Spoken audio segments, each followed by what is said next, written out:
पुण्यश्लोक अहिल्याबाई होळकर वहाँ पे आए।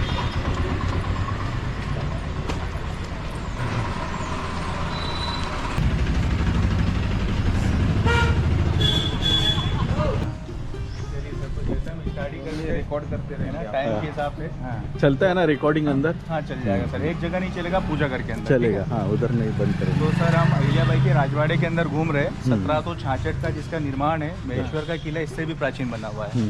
अब अहिल्याबाई कौन थी इनके बारे में तो आप थोड़ा बहुत जानते ही होंगे। बहुत जानते हैं जी सर। 31 मई 1725 का जन्म था, महाराष्ट्र के अंदर हुआ था, अहमदनगर जिले के अंदर। और इनका परिवार था धनगर। बराबर जी। मानकोजी शिंदे गांव के पाटिल इनके पिताजी हुआ करते थे। और अहिल्याबाई का विवाह हुआ था होलकर फैमिली के अंदर। होलकर जो थे वो सूबेदार थे पेशवाओं के, जिनका नाम था मल्हार राव। जिनकी पहली राजधानी इंदौर हुआ करती थी और वहीं पर उनके बेटे खांडे राव के साथ अहिल्याबाई की शादी हुई थी। तब जाकर के साधारण से परिवार से उत्तर की ये राज परिवार में आती। बराबर। शादी के बाद पूरा सपोर्ट जो मिलता है इनके ससुर मल्हार राव को होता है। एजुकेशन से लेकर के युद्ध नीतियाँ तक सिखाई जाती है किसके द्वारा? ससुर मल्हार राव होलकर के द्वारा। अच्छा, इनको सिखाया? जी सर। ससुर मतलब एक चरवाहा परिवार की लड़की को इतना सपोर्ट कैसे मिला? तो वो इनके फादर इन लॉ थे सर मल्हार राव। 2 बच्चे थे शादी के बाद, बेटे माले राव, बेटी मुक्ताबाई। 1754 की एक लड़ाई में इनके पति की मृत्यु भी हो गई थी। बराबर। तो पति के मरने के बाद क्या नियम था सर? सती जाती। सती जाती, लेकिन इनके ससुर इनको सती जाने से बचा लेते हैं। बराबर। फिर सेकंड जो मृत्यु होती है इनके परिवार में वो ससुर की हो जाती है। बराबर। ससुर के मरने के बाद बेटा राजा बनता है माले राव, जिसकी उम्र थी मात्र 20 वर्ष। हाँ 20 वर्ष में राजा बना और 21 साल में उसकी भी डेथ हो जाती है। बराबर। तीसरे नंबर पर रानी बनती है अहिल्याबाई। बराबर। रानी बनने के बाद पहली राजधानी जो इंदौर हुआ करती थी उसको लेकर के सीधा महेश्वर आ जाती है। तो इस तरह से अहिल्याबाई की राजधानी इंदौर से महेश्वर, और महेश्वर आने के बाद ये वाले बाड़े का निर्माण होता है। बराबर। 1766 का समय होता है। उम्र होती है 42 वर्ष। 42 वर्ष से लेकर के 70 वर्ष तक की आयु तक अहिल्याबाई महेश्वर को अपनी राजधानी चुनती है। और 28 साल का इनका शासनकाल रहता है। 1795 13 अगस्त को इनका निधन हुआ था। मतलब अहिल्याबाई का कार्यकाल 28 वर्ष, उम्र 70 वर्ष।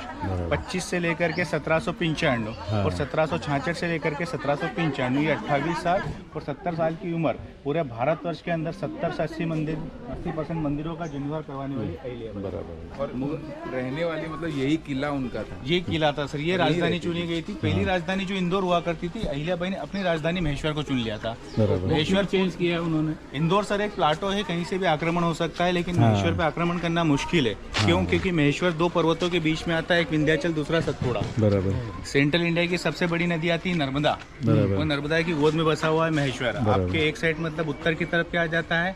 विंध्याचल। दक्षिण की तरफ सतपुड़ा। विंध्याचल में कौन सा एरिया बसता है? आपका मालवा। और सतपुड़ा में महाराष्ट्र। तो भारत की अकेली ऐसी नदी जो भारत को बराबर 2 भागों में बांट देती है, वो है नर्मदा। 1312 किलोमीटर की लंबाई है, पूर्व से पश्चिम की तरफ चलती है। बराबर। तो चप्पल छोड़ के अहिल्याबाई के घर के अंदर चलते हैं। बराबर। ये उनकी पालकी हो गई सर, जिसका उपयोग उनको कहीं भी आने जाने के लिए किया जाता था। बराबर। हाँ ये भैया अहिल्याबाई होळकर की पालकी है, जिसमें वो बैठ के जाया करती थी कहीं भी।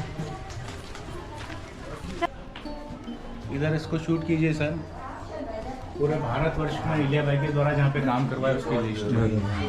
हिंदुस्तान के अंदर सबसे ज्यादा डिस्ट्रॉयर कौन थे? मुगल्स। मुगल्स में औरंगजेब। औरंगजेब के किए हुए नुकसान की भरपाई करी अहिल्याबाई ने।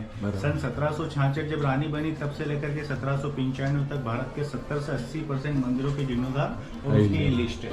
मंदिरों के अलावा कुएं, बावड़ी, तालाब, धर्मशाला, सड़कें, महिलाओं के लिए स्कूल, महिलाओं के लिए शेल्टरों, विधवा महिलाओं के लिए।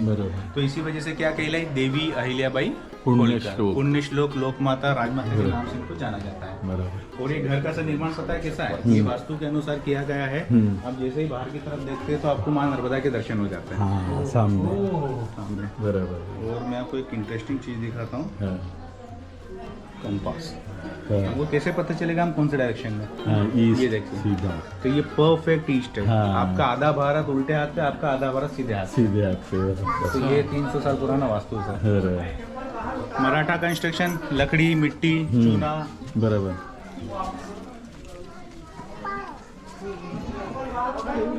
यहाँ पर इनकी गादी लगती थी सर, राज दरबार लगता था।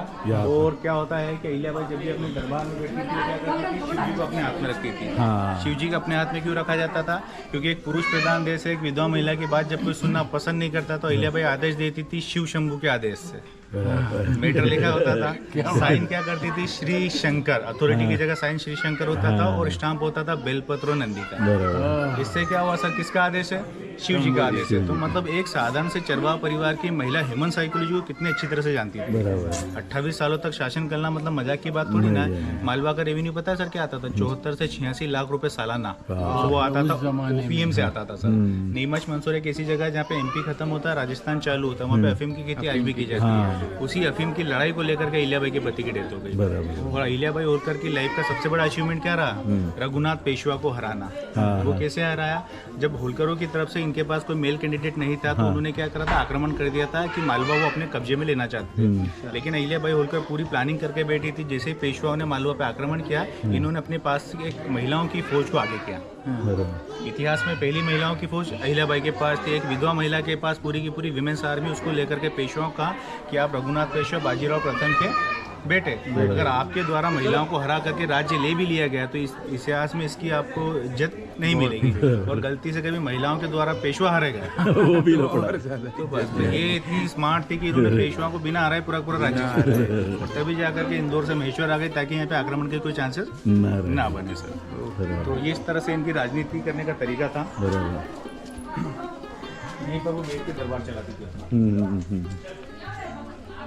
मस्त है ये भाई अहिल्या देवी होलकर का दरबार है। बिल्कुल सर, 1766 का है। इसका जो मेंटेनेंस किया गया है वो अभी भी ट्रस्ट के द्वारा चलाया जाता है। अहिल्याबाई होलकर ने पूरे भारतवर्ष के अंदर जो काम किया है वो लगभग 200 से अधिक संपत्तियां बनती है। आज पूरे भारतवर्ष के अंदर अहिल्या ट्रस्ट काफी बड़ा है सर। बराबर सो हम लोग होलकर ट्रस्ट की प्राइवेट प्रॉपर्टी में घूम रहे हैं। होलकर वंश के आजादी तक आखिरी शासक ये थे, यशवंतराव होलकर सेकंड। फिर इनकी लेगेसी अभी भी चालू है। हाँ जी, इनके एक अभी सर राजा तो नहीं है, प्रिंस का नाम दिया जाता है, प्रिंस शिवाजीराव होलकर। और उनकी एक बड़ी बहन है जिनका नाम है उषा राजे। उषा राजे की उम्र लगभग 90 वर्ष हो चुकी है। वो ट्रस्टी है पूरे अहिल्या ट्रस्ट की। 1933 का उनका जन्म है। मुंबई के उद्योगपति सतीश मल्होत्रा की वो पत्नी है। बराबर तो उषा राजे भी ट्रस्टी मानी जाती है सर यहाँ की। और प्रिंस अभी ये शिवाजीराव, प्रिंस शिवाजीराव होलकर उनका एक्चुअल वो सर यूके में रहते हैं। उनका एक्चुअल नाम है रिचर्ड होलकर। रिचर्ड होलकर। इनकी सेकंड वाइफ जो थी वो क्रिश्चियन फैमिली से थी, उनसे थे सर वो। बराबर मतलब उषा राजे और रिचर्ड होलकर जो है ना स्टेप ब्रदर सिस्टर है। बराबर बराबर हाँ सर। सो रिचर्ड होलकर है उषा राजे। एंड अभी ये जो इस पर राइट्स है। हाँ सर, ये प्राइवेट उनका ही है सर। तो उन्होंने क्या करा कि अपनी पूरी बिल्डिंग को क्या करा है, ग्रुप को दे दिया, हैंड ओवर कर दिया टाइगर टॉप, जिसने इसको हेरिटेज रिसोर्ट बना लिया। बराबर तो हम लोग भारतीय हेरिटेज वाले में नहीं है। नहीं नहीं सर, टाइगर टॉप के पास है। टॉप की हेरिटेज प्रॉपर्टीज एशिया महाद्वीप की। हाँ इसके अंदर होलकरों के पास एक ये वाला है और दूसरा वाला जो है होटल वो गोवा के अंदर आता है, अहिल्या बाई द सी करके। हाँ तो आपने सुना उसके बारे में, तो वो भी समुद्र के किनारे बना हुआ है। Ahilya Bai the sea. By the sea. तो इसके पीछे पूरा का पूरा सा रिसोर्ट आ जाता है। गोवा में जाके कैसे प्रॉपर्टी किया था सर पूरे इंडिया में प्रॉपर्टीज है। और ये जो किला है ये लिस्ट लगाई देखो तो। कभी वो वहाँ पे तलवार चलाने तो गए नहीं ना, गोवा में कभी लड़ाई करने नहीं, बात ये है सर कि अहिल्याबाई होलकर का जो काम था ना, सोशल वर्कर का था। पूरे इंडिया के अंदर उनको कहाँ पे किसी चीज़ की अगर जरूरत होती थी तो यहाँ से वो फंडिंग करती थी। लाइक अहिल्याबाई होलकर ने महेश्वर को कैपिटल बना करके रामेश्वरम तक डोनेशन दिया है। हाँ, तो इन्होंने क्या कि पूरे इंडिया के अंदर कहीं पे जैसे इस तरह से बाड़े बनवा दिए, कहीं पे महिलाओं के लिए स्कूल बनवा दिए, कहीं पे मंदिर बनवा दिए, कहीं पे कुएं, वाराणसी में घाट बनवा दिए। तो इस तरह से इनका काम हुआ। तो इसे पूरे इंडिया में इनकी 200+ प्रॉपर्टीज है। ये जो किला ये कौन सा? ये सर हम जब नीचे जाओगे ना तो आपको पूरा ये व्यू देखने को मिलेगा। हम वही किले आज तो घाट है जैसा कहता अपन।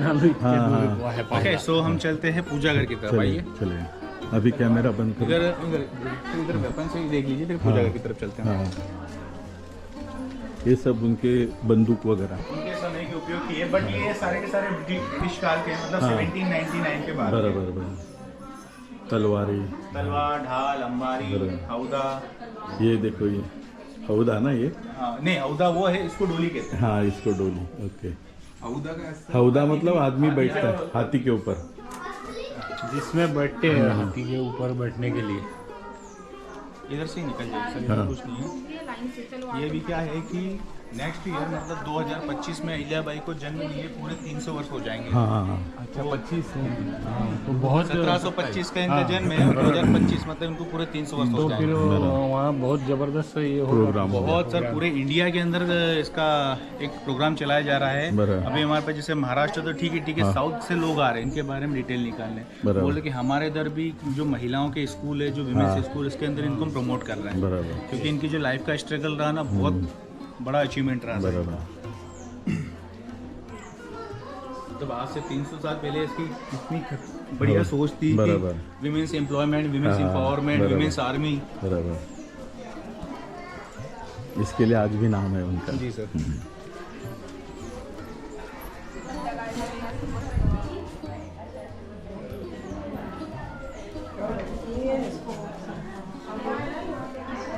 ये भी पालकी है ना? ये भी पालकी है सर। हाँ। ये अभी एवरी मंडे हाँ यहाँ से निकल करके टेंपल तक जाती है। Okay okay. पहले अहिल्याबाई जिस मंदिर के दर्शन करने के लिए जाती थी, बराबर। टेंपल तक ही जाती है।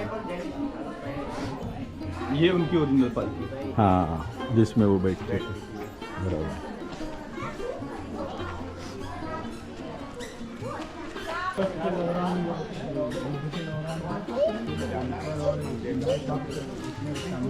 निजी संपत्ति खाजगी ट्रस्ट, नर्मदा दर्शन। नहीं उस समय मल्हार राव ऑल्सो प्रेजेंट है। अहिल्याबाई के ससुर। वो प्रेजेंट है। उनकी डेथ होती है 1766। अच्छा, थर्ड बैटल ऑफ पानीपत 1761 का।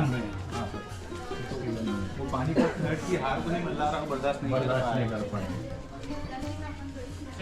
बर्दाश्त क्या हो तो सब उसमें क्या है बहुत गुडबाजी, बहुत से रीजन है उसके, बहुत एविडेंस। पहले शिवलिंग ये देवी अहिल्याबाई का एक प्रण था जो प्रजा की सुख शांति के लिए चला जाता था। ये प्रोसेस कैसी होती है सर? आपके सामने एक लकड़ी का पार्ट है। हाँ एक पार्ट के ऊपर 1351 मतलब 1351 शिवलिंग बने। बाप रे। अहिल्याबाई के समय में ऐसे 108 ब्राह्मण थे। हर एक ब्राह्मण 1351 बनाता था, तो 108 ब्राह्मण मिलकर के बनाते थे, लगभग 1.25 लाख के ऊपर। बराबर। ये 1.25 लाख शिवलिंग बनते थे, पूजा अभिषेक होता था और एंड ऑफ द पूजा नर्मदा में इसका विसर्जन। विसर्जन आप भरोसा करेंगे कब होता था? ये होता था प्रतिदिन। प्रतिदिन। अहिल्याबाई 1.25 लाख शिवलिंग प्रतिदिन बनवाती थी। बाप रे। उस समय पॉपुलेशन क्या थी? ऐसा नहीं कि सिर्फ इनकी। उस समय ये समझिए संपूर्ण विश्व की प्रजा की सुख शांति के लिए लगभग 1,14,000 लोगों के लिए प्रतिदिन अपने पास से एक शिवलिंग बनवाना। बराबर। इसी वजह से सर लोक माता के नाम से आज ये जानी जाती है। इसके बाद आप जाएंगे अहिल्याबाई की निजी पूजा घर के अंदर, जहाँ पे सब कुछ स्वर्ण और चांदी का रखा हुआ है। फोटोग्राफी अलाउ नहीं करते हैं, तो लेके आता था। बराबर। वही शिवलिंग आपको यहाँ पे देखने को मिलता है। बराबर। अब ऑल ओवर पूजा घर जो है अहिल्याबाई क्या करती है, अपने पास की प्राइवेट ज्वेलरी को मेल्ट करके बनाती है। ऐसा क्यों सर? अटैचमेंट क्या हुआ लेडी का? ज्वेलरी। Distraction jewellery. तो उन्होंने सोचा अगर यही चीज़ मेरे रास्ते में अड़ंगा लगाएगी, मतलब मेरे कर्तव्य में मुझे भटकाएगी, तो इससे बेटर अपने अंदर के लालच को निकाल करके ईश्वर को देंगे। सो एक डेडिकेशन लेवल देखने को मिलता है जो आपको इस पूजा घर के अंदर मिलता है। तो ये थॉट है सर उनके। हाँ वही थॉट के लिए बनी ना वो। सर यहाँ जो पानीपत थर्ड हुआ था ना, ठीक है, उसके बाद से तो सब कुछ क्या हो गया था, डिस्टर्ब हो चुका था, करेक्ट। लेकिन होलकरों को जागीरी कम मिल गई थी स्टार्टिंग से, बाजीराव फर्स्ट के समय में 1730 में। तो 1730 से लेकर के 1948 तक मालवा पे होलकरों का शासन था।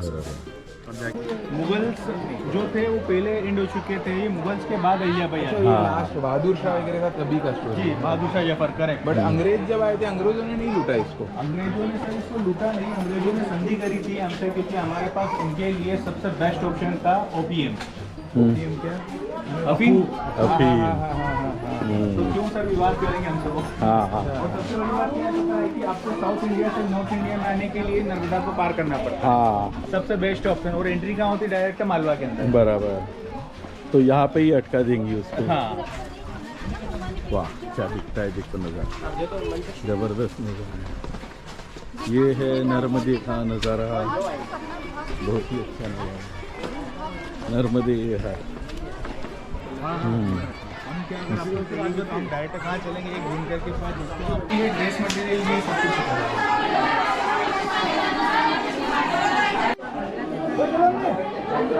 इंडिया के अंदर ये कंस्ट्रक्शन बहुत कम जगह देखने को मिलता है। क्यों? क्योंकि इसके आर्किटेक्ट जो थे वो मिक्स थे। लोकल आर्किटेक्ट को मौका मिला था अपना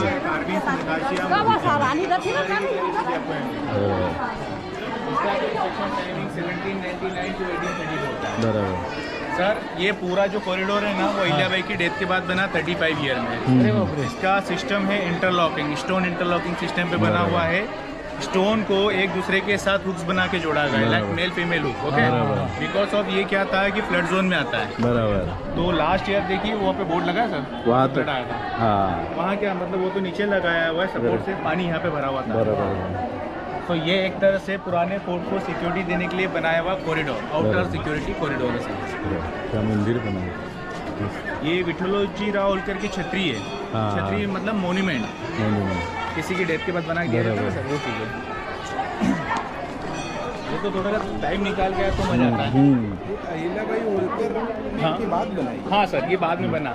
देखिए मैं उसका सिंपल सा रीज़न बताता हूँ, वो बोर्ड देखिए, आपने शायद सुना नहीं। लास्ट बाढ़ आई थी, फ्लड लेवल। तो ये हिस्सा जब बन गया उसके बाद इतनी बाढ़ आ सकती है, तो ये हिस्सा नहीं होता होगा तो बाढ़ कहाँ जाती है।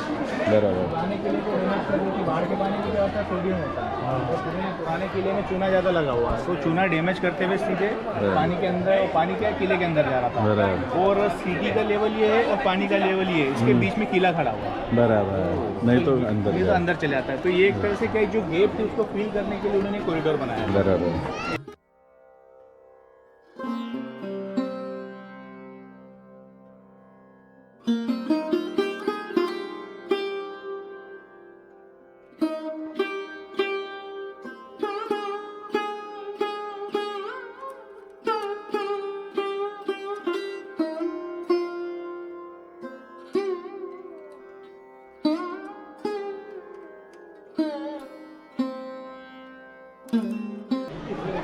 इसको कौन सा मंदिर बोलते हैं? ये सर एक मोन्यूमेंट है जो अहिल्याबाई होलकर के नाम से बनवाया गया है। बराबर। बिकॉज ऑफ अहिल्याबाई ने पूरे इंडिया में सारे के सारे टेम्पल्स का रिस्टोरेशन करवाया, काफ़ी मूर्तियाँ बनाए, धर्मशाला बनाए, बट वो कभी अपने लिए सेल्फ कुछ कर पाए बराबर। नहीं। सो अहिल्याबाई के नाम को हिस्ट्री में अमर करने के लिए उनकी फैमिली की तरफ से उनको बनाया हुआ tribute Ahileshwar. Ahileshwar. After hello आओ चला। हाँ। तो ये अहिलेश्वर के नाम से जाना जाता है सर। बराबर। अहिलेश्वर का मेन मकसद क्या था, अहिल्याबाई के नाम को इतिहास में दर्ज करना, ताकि बराबर। लोग उनके अच्छे कामों को याद कर सकें। याद कर उनकी डेथ कैसे होगी, नेचुरल डेथ की सर उनको एक बहुत ही बड़ा सदमा लगा था कि उनकी फैमिली में बैक टू बैक तो सभी की डेथ हो गई थी, उनकी सदमा तो जेल थी। बराबर। इनकी जो डॉटर थी ना, हाँ। वो इनके दामाद के साथ सती कमिटेड कर गई। अरे वाह। तो वो उनको बहुत बुरा लगा, क्योंकि इनकी एक ही बेटी एक ही बेटा था। चलो हाँ। बेटा तो वो काफ़ी उनकी एडिक्टिव की वजह से मर गया था, बराबर। लेकिन जो बेटी थी उसको दामाद के साथ सती जाना पड़ा। बराबर। अहिल्याबाई ने उसको रोका, लेकिन वो रुकी नहीं। वो बोलती हाँ। कि आपके पीछे आपके फादर इन लॉ का सपोर्ट था, मेरे पीछे कोई सपोर्ट नहीं है। बराबर। तो ये अहिलेश्वर मोन्यूमेंट है सर, जो उनके नाम से बनाया हुआ है, ताकि लोग उनको इतिहास में याद कर हाँ, सकें। शिवलिंग नर्मदे। जबरदस्त। क्या लोग थे यार। और पता है सर ये बनवाने वाला कौन था टेम्पल? हाँ। एक डॉटर इन लॉ, हाँ। होलकर फैमिली की एक डॉटर इन लॉ थी, जो अपनी मदर इन लॉ को इतिहास में अमर करना चाहती थी। बराबर। सो ये एक बहुत बड़ी बात। बहुत बड़ी बात है हमारे लिए। तो ये 8वां अजूबा माना जाता है। नहीं तो उनका जमता ही नहीं कभी। प्यार है। और उनकी डायरेक्ट तो उनकी डॉटर इन लॉ नहीं, उनकी लेगेसी में थी। हाँ, लेगेसी। लंबे लंबे से।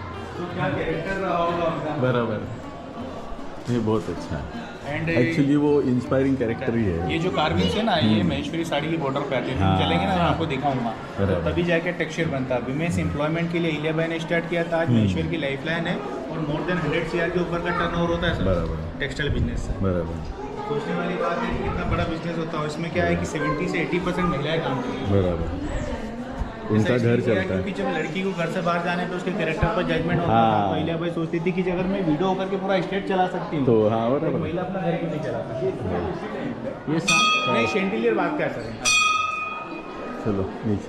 उस समय तो लाइटिंग के लिए ये लैंप स्टैंड होता था। हाँ, उसमें दीप जलाते थे। उसको दीपस्तंभ बोलते हैं ना। दीपस्तंभ कहते हैं, लैंप स्टैंड। Lamp stand. ये पुराना फोर्ट की तरह है, बराबर। ये पुराना फोर्ट है भाई। और उसके सपोर्ट से नया फोर्ट। हाँ।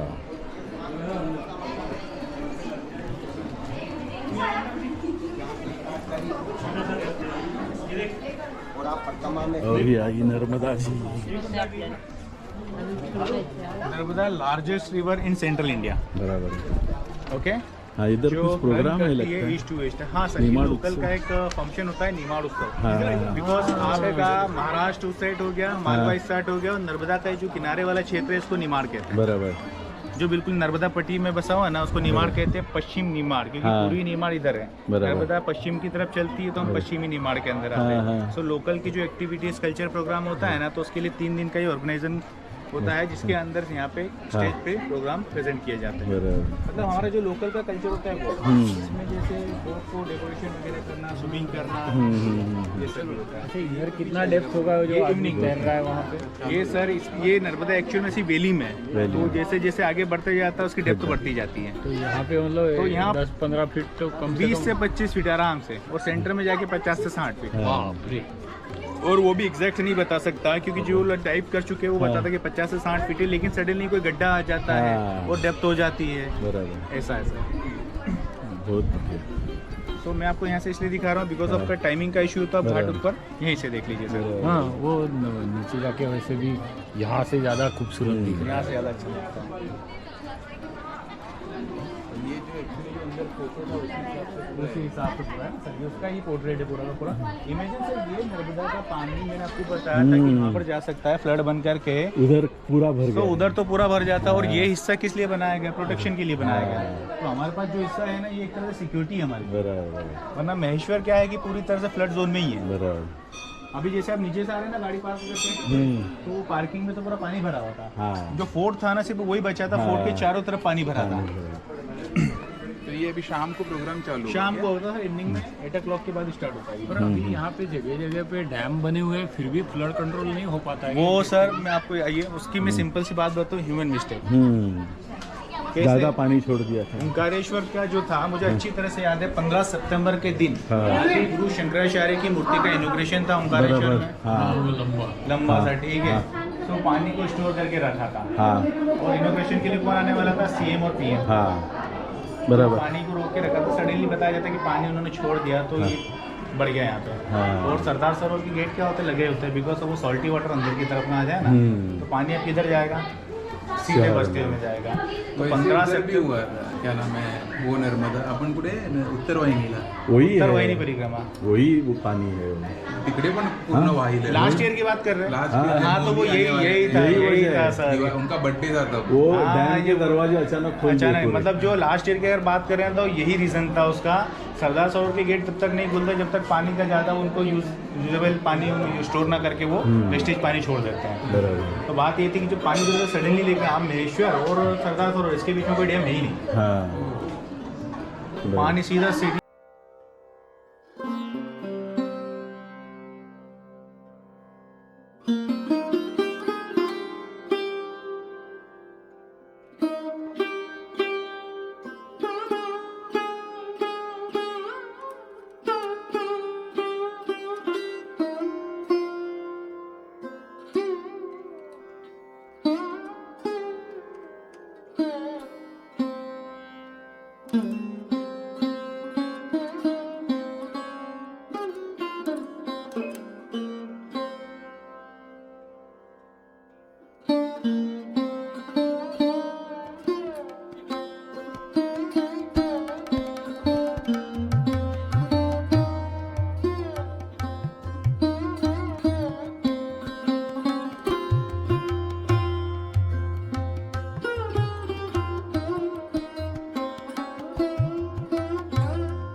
का, और ये इसकी एंडिंग है, पूछ है। ओके, हाँ। आपको इसको ऐसे ट्रेस करना है इस तरह से।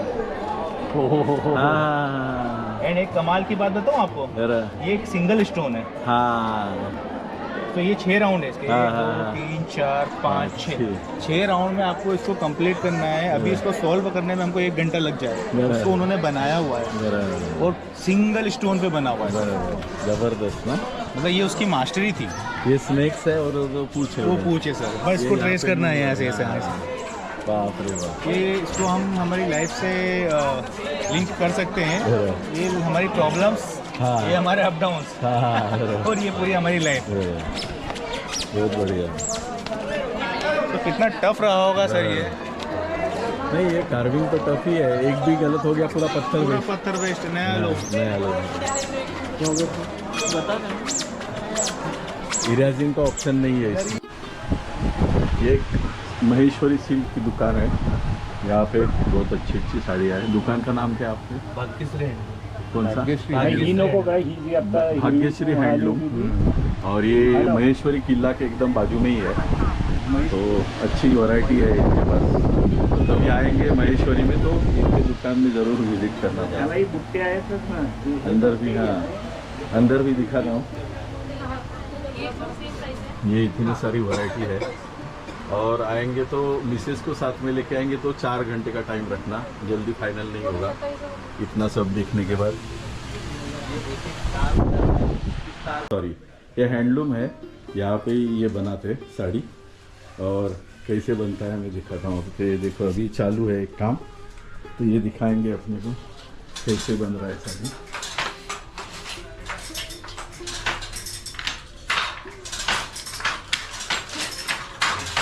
ये इस टाइप से साड़ी बनती है भाई, इतनी मेहनत लगती है इसमें तभी ये साड़ी बनती है।